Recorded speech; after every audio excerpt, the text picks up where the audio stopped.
Hi everyone! Good day. In this video, I'll be teaching you how to change Gmail name.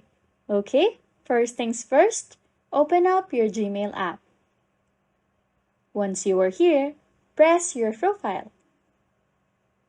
Then, after that, what you're going to press is Manage your Google account. By doing that, it will bring you to a new page. And in this new page, what you want to select is the personal info.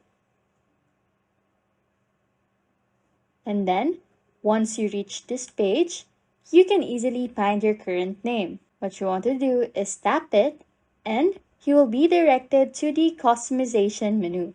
In here is where you can change your name, display name, and even nickname. When you are done, and now sure, just press save. And there, as you can see, you have finally changed your name. Anyways, if you like content like this, don't forget to subscribe to this channel or comment down below any tutorials you want us to make, so we can help you. And that's it. You can now change your Gmail name. Thanks for watching and happy scrolling.